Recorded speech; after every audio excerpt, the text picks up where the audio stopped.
안녕하세요. 여러분의 건강과 아름다움을 위해서 신의 손을 찾아 파이팅하고 있는 명탐정 레이첼입니다. 국내에는 물론이고 해외까지 갑상선 암의 치료에 있어서 신의 손으로 정말 유명하신 교수님을 모셨습니다. 예. 아유, 좋은. 네. 예. 강남 세브란스 병원의 내분비외과 김성모입니다. 네. 예. 감사합니다. 감사합니다. 갑상선 암이 정말 착한 암인가요? 질문을 따로 또 드리고 싶어요. 예. 도둑 중에 착한 도둑이 있어요? 없죠. 네. 근데 네. 억울하시겠다라고 생각하시는 게 암 진단 자금도 갑상선 암은 작은 거 알고 계시죠? 네. 예. 그 갑상선 암이 착하다는 표현은 조금 이상한 것 같고요. 그냥 갑상선 암이 느리게 자라는 암이다. 그리고 다른 암들보다는 덜 공격적이다라고 얘기하는 게 맞을 것 같습니다. 그래서 갑상선 암이 괜찮다, 예후가 좋다라는 거는 느리게 자라고, 그리고 수술, 그 다음에 저희가 치료를 할 수 있는 게 방사선 요오드 치료, 표적 치료, 항암 치료, 방사선 치료, 여러 가지 치료를 다 할 수 있기 때문에 치료 효과가 좋다라고 생각이 들고, 그리고 또한 우리나라에서 어떻게 보면은 갑상선 암을 조기에 발견해가지고 조기에 치료하는 게 치료 성적이 좋은데 한 몫을 했다고 생각이 듭니다. 왜냐하면 2016년도에 영국에서는 갑상선 암의 5년 생존율이 사실은 80% 정도쯤밖에 안 됐어요. 그게 뭐냐 하면 위암보다 낮아요. 네. 예, 영국에서 그때 당시에는요. 영국은 저희보다 2000 선진국인데 예. 이제 의료는 후진국이죠. 아, 그렇죠. 네. 예. 그래서 갑상선 암이 그냥 만약에 치료를 안 하고 조기 발견을 안 하고 그냥 그대로 두면은 나쁜 놈이에요, 사실은요. 뭐 당연히 암은 나쁜 놈인데 갑상선 암을 제때 치료하고 제때 발견하고 그래서 효과가 저희가 예후가 좋다라고 생각하는 게 더 맞을 것 같습니다. 지금의 예. 2022년 한국 예. 자료에서는 5년 후 생존율이 99%죠. 100%는 아니네요. 세상에 100%는 없죠. 네. 그러나 거북이 아니면 그러면 네. 10년, 20년, 30년 데이터는 어떻게 되나요? 30년 동안에 보통 재발률로 따지는 경우가 더 네. 많고요. 예. 네. 그러니까 갑상선 암이 암으로 인해 가지고 돌아가시는 분들이 적다 보니까 네. 계속 해가지고 재발을 많이 해요.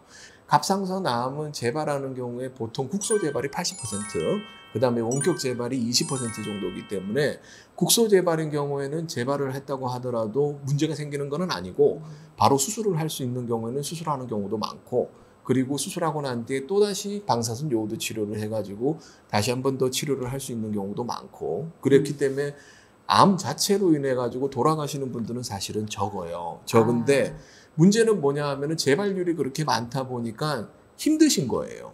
병과 계속 싸우시느라고. 근데 일반적으로는 그렇게 생각을 안 하죠. 근데 사실 갑상선 암을 앓고 계신 환우분들 중에서 재발을 해가지고 다시 수술을 하신다든지 그런 분들은 10년이 지나면은 거의 10% 가까이 된다고 보거든요. 높네요. 예, 높아요. 그러니까 저희가 일반적으로 암에서는 5년 생존율, 5년 재발률만 보잖아요. 네. 근데 갑상선은 느리게 자라기 때문에 10년, 15년을 봐야 되거든요. 근데 그동안에 보면은 그냥 일반적인 암의 재발률이나 이런 것들이랑 비슷하다고 보시면 돼요. 과거에는 뭐 70세 이상, 80세 이상이 된다고 했을 때 수술을 안 하거든요. 왜냐하면 수술하다가 문제 생길 수 있으니까, 전신마취 자체가 힘들 수 있으니까. 근데 요즘은 80세 이상인 갑상선 암에 새롭게 진단되신 분들도 수술을 해서 그리고 앞에 남은 인생을 잘 사시도록 하시는 거죠. 갑상선 암 수술도 큰 수술이라고 들었어요. 네. 예, 전체 절제를 해야 하는 경우도 있고, 네. 예, 그러면 진짜 상처도 크게 남을 수 있는 거고, 그리고 항암 치료도 해야 되는 경우도 있고, 예. 그리고 이게 느려서 하지만 나중에 지금 저희가 재발에 대해서 말했지만 전이도 예, 많다라고 들었는데, 예. 전이에 대해서도 갑상선암의 이제 국소전이라고 하는 주변에 있는 전이는 많게는 40%, 그리고 그 옆쪽으로 가는 경우에는 보통 10% 정도에서 전이가 있고요. 그리고 물론 갑상선암 전체에서는 원격 전이는 1% 미만이라고 얘기는 합니다. 근데 원격 전이가 있는 경우에 잘 치료를 안 듣는 경우도 보통 50% 정도쯤이 되기 때문에 그거는 꽤 많은 숫자라고 생각이 들고, 그리고 주변에 있는 전이가 많기 때문에 수술을 할 때 항상 림프절, 임파선 청소술을 같이 시행을 하죠. 많으시잖아요, 발병률이. 예, 1년에 한 3만 명 정도 새롭게 발생을 하시죠. 새롭게. 예. 그분들한테 위로의 말씀과 예. 그리고 주변 분들,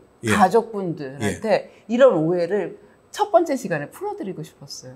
다음에는 좀 더 전문적인 예. 질문을 네. 하는 시간을 가져보도록 하겠습니다. 지금까지 여러분의 건강과 아름다움을 책임지고 있는 명탐정 레이첼이었습니다. 감사합니다.